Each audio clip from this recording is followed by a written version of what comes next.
Welcome to the Wilson table, a family reunion. I love this sort. Down in New Orleans, it's kind of what we love to do, right? Eat, meet, be merry. My name is Tamica Lee. I live here. I'm a morning anchor for Good Morning New Orleans. Wake up very early. I'm an ABC affiliate out here. And yes, I'm 5'11". I have tall children. My son plays basketball, but you guys are legends. We're talking about legends. We're talking about coaching and celebrating Coach K. So I want to hear, you introduce yourselves. Tell me a little bit about yourself. And for those who don't know, which everybody should, who you are. We'll start with Joel. So I'm Joel Berry II. Played at Carolina from 2014 to 2018. So obviously I'm excited to be here right now. Want us to come out on top. And then played professionally for 3 years, and then now I'm a basketball analyst for the ACC network. So, got 2 teams from the ACC here, so an amazing time. Yeah. And I get to be able to be on the other side of it this time and see it from the outside, so yeah. I'm happy to be here. All right, thanks so much. I'm Kenny Blakenley. I'm from University. I was a member of the 91 and 92 national championship team, also the 94 runner-up national championship team, and currently I'm the head coach at Howard University. Welcome, thanks so much. My name is Rico Harrison. I was a walk-on at the University of Michigan from 2017 through 2021. Currently just graduating, and I was a part of that Final Four team. Yeah. All right. And Todd Zafirovski. I was on the Duke team from 2009 to 2014. I was on walk-on, then was put on scholarship for my last 3 years, part of the 2010 national championship team, and was there Joel's first year and my last year there. So some fun battles versus these guys over the years. Got it. Yeah. All right, well, welcome. Thanks for joining us. All right, so we're talking about coaching, really, and celebrating Coach K and the whole, vibe of it. You're graduating soon. Yeah, next week. Next week, Rico. Graduate next week. Well, how has a coach positively impacted the way you live like an athlete, on and off the field? We'll start with you. I mean, just in general, having great coaches makes the world of difference in your life. I mean, one of my best buddies is assistant coach with Kenny over there, and so being able to be around great people and mold young people is great. But especially Coach K, you're around him and you see the things that he does and the people that he attracts. It's, probably similar to what Roy has done at Carolina in a lot of ways, and now Hubert. But you got great people around you, and that's what you want. And they makes you better. Yeah, right? makes you better. Makes you want to be better. Makes you want to be better, and you also see what they do and the good things, and yeah. maybe some of the things that you say, maybe I want to do that the same way, and you can learn from them. Especially they've done it for 20, 30, 40 years in a lot of cases. So, yeah. Well, Rico, you're on your way out, but you're still an athlete, I would say, and being coached right now. How has that impacted your life? How has a coach impacted your life in any way? I would say playing for Coach Howard, has been a great thing. I think learning how we prepare for games, I take that into a lot of parts of my life.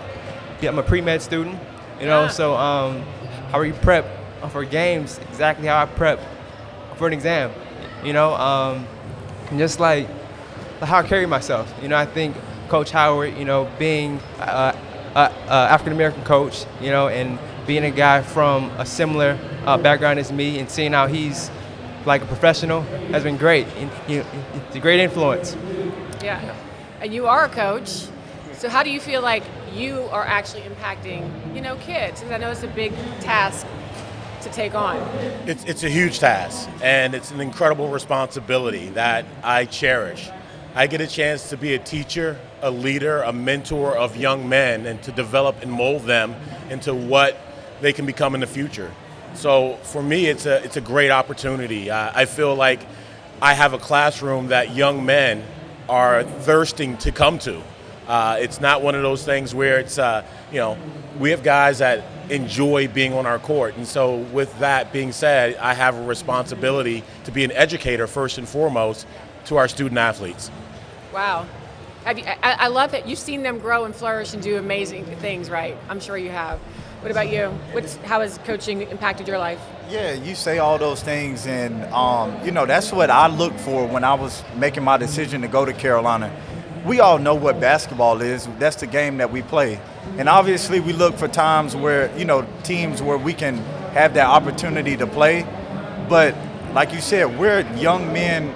We still need to be taught. We still need to have lessons. And there are things that we still needs to be continued from our parents and our upbringing. And that's what I look for in a coach, and that's what my parents wanted, and that's what we saw in Coach Williams.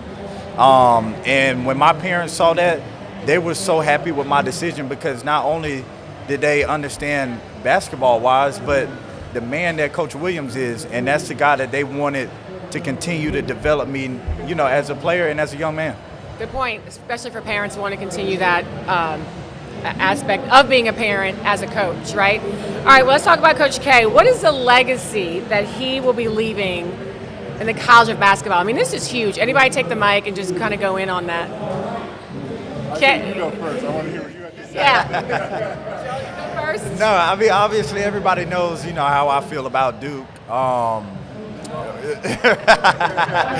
I don't. Right. Yeah, but I'm a guy, and I think we all, as players, we respect the people that we go against, and we respect greatness. And I just think that's what's so great. And so, regardless of how I feel, he has done so much for the game, not only in the college level, but NBA level. What he has done to be able to bring guys in and have them reach the dreams and goals that they want to reach, and just doing what he does. I mean, he's coached for like over 40 years. I mean, it's ridiculous what he has done. So for me, I just, it's sad to see him go out, but he has changed the game so much. So, and I respect greatness. Absolutely. How about you? Bumps. Yeah. Hearing a Carolina guy talk about a Duke guy like that, I really appreciate it. I think for me, it's consistency, right? For the longevity that he's been involved in college basketball, he's done it at an extremely high level. And to be able to do that, he's had to evolve. And in his evolution as a coach from, when I played for him in the 90s and when Todd played for him in the early 2010s, he has really had to change as a coach. And with that, he's never lost sight of his core values and who he is, which I think is phenomenal. So I think for me, it's his consistency and also evolving as a coach. So you would say those are also characteristics of like being a really good legend, right? Oh, 100%. Yeah. No doubt about it. Yeah. I mean, I'll jump in. I think it's sad the last 2 years you lose Roy and then you lose Kay, and it's kind of two staples, and whatever side you think they're two of the best coaches of all time, I think everyone can agree on that. You might think one's better than the other, depending on the side, but it's sad to see them go. But I think, just like Kenny said, the consistency of having someone at Duke University for 40 years, right, just like Dean was able to do and so it's that great thing, but it'll be sad. And I think the evolution thing's really interesting, because I remember when Jeff Capel came back going to my junior year, he said how much Kay had changed the way that he coached from when he was there to when we were there. Because I won't say probably when you were there, he was more hands-on. He was diving on ball. He was like taking charges against the guys. When I was there, it was the assistant coaches were a little bit more in charge of the day-to-day of practice. He still wrote the practice plan, but he wasn't out there shooting the jumper and say, okay, now you guys run 5-0 breaks. So it'll be. Do you think that was the evolution of like him, or do you think that was the evolution of players? I mean, because the game has changed in the last 4 decades. Probably both. I mean, I think USA basketball helped them immensely. Seeing what LeBron, Kobe, all those guys do versus you got 18 to 22-year-olds. What those guys did, it's just a different ball game. Yeah. Rico, anything to say about? I think it's sad to see him leave. Yeah. As a kid, I think most kids around the country would love the opportunity, like to play for Coach K. That's like every kid's dream. And just see a pillar of basketball leave.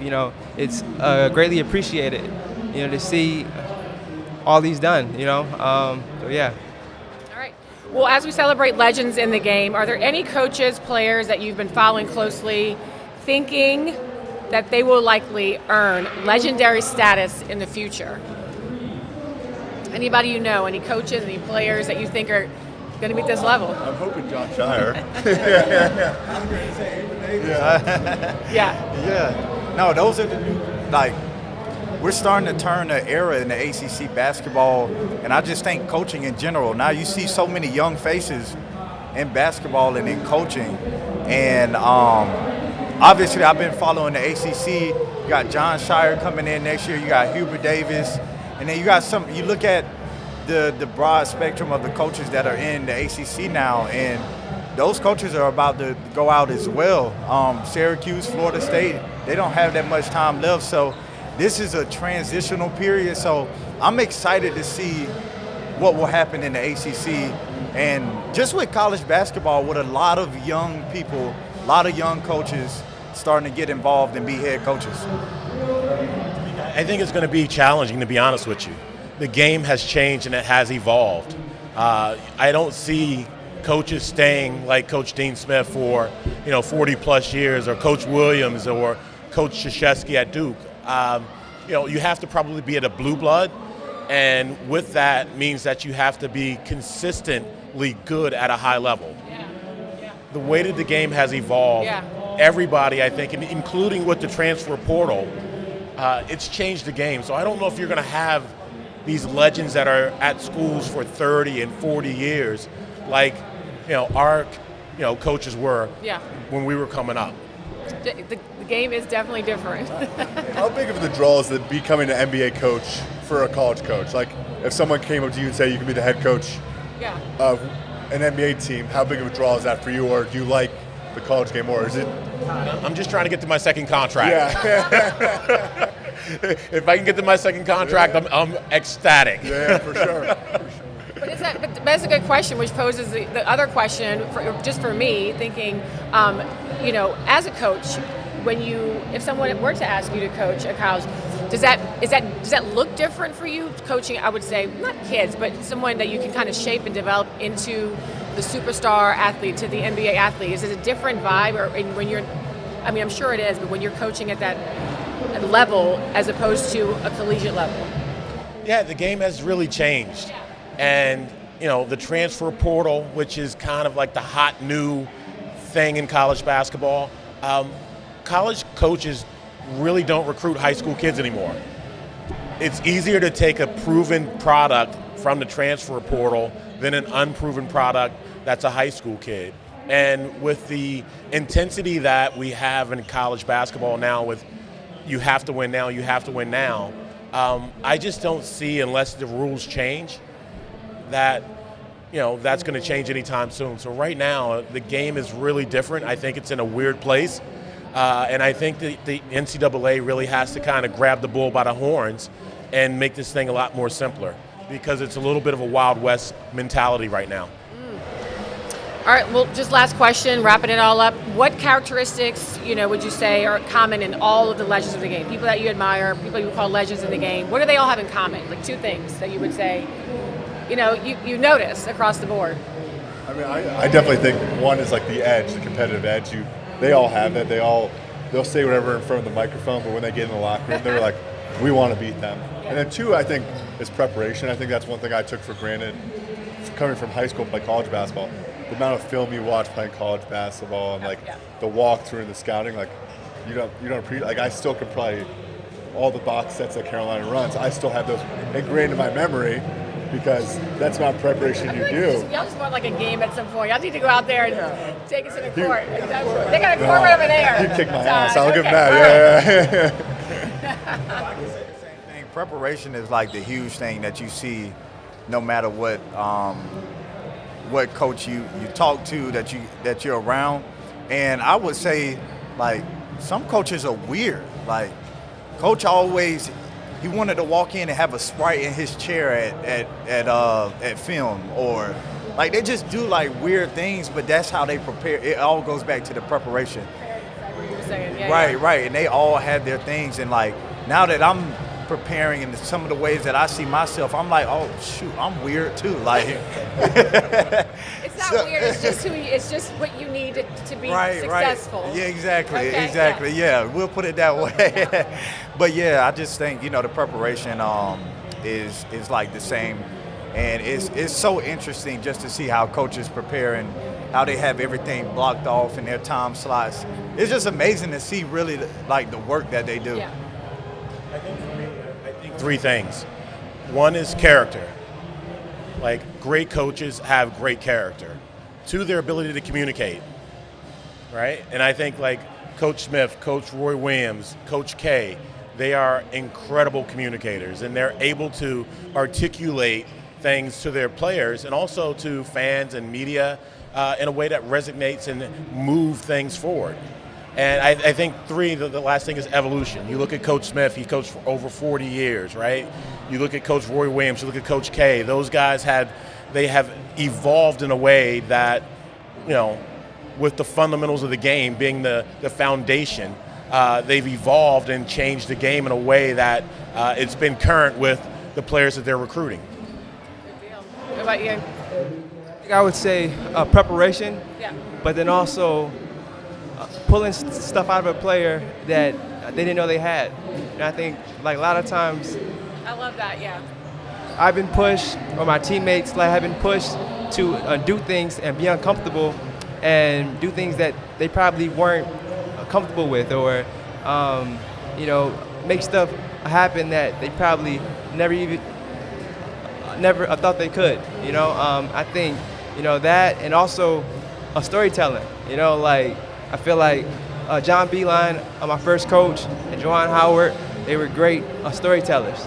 I loved being in film and them telling me the why we were doing things with the story, The why. So, yeah. The why. The why is the reason why, right? Well, it makes, and then it brings everybody together, and you understand. They don't seem so coach-like and father-like. It's something at home. Well, what's next for you guys? Anything? Anybody up? What's next for you personally? Well, what's next for me is to try to get to the NCAA tournament. We've got Howard basketball positioned in a great place, and so I'm excited about the future of Howard basketball. Yeah, for me, it's just continuing to grow the ACC network. It's very new, but we have such a great conference, and that's really what I want, and continue just to see excellency throughout the conference. So yeah, I'm excited for the future. I want to be a sports doc, Yes, I want to stay around the game and continue to be in this family, so yeah. I'll give a little bit of a cop-out answer in some ways. I have a 6-week-old at home, so I want to be the best father I can be. Yeah, there you go. That's not a cop-out. Yeah, but nothing else. That's coaching at its highest. Yeah, so same boat. I understand, yeah. Will you use coaching for your kids, like the same things you learn from a coach with you have kids, right? You do have kids, right? So will you use those? I know I do. I was a dancer, so I coached the Sensations, the NFL team. I was an NFL cheerleader coach for 10 years, and I use that and apply that to my kids. I don't know if it's good or bad, but will you be using that? For sure. Drills and stuff. There'll be some. I'll be curious when they start playing sports. Yeah, what kind of father you'll be. I'll be like, am I going to be the one that's yelling at the refs? Yeah. That was kind of like my dad, and I didn't necessarily like that at the time, but or it might be the dad that I'm trying to think who was someone famous. LeBron just said he's the kind of dad just looks at his son the entire time and doesn't say much there, but just watches everything he does. And are you more like that? We'll see. I don't think you know until you're in that position. This is true. Yeah. Right now, these guys are in zone. When they have two, they're in man-to-man. Well, thank you guys so much for your time. Of course, Joel, Kenny, Rico, and Todd. Thank you so much. All right. Thank you.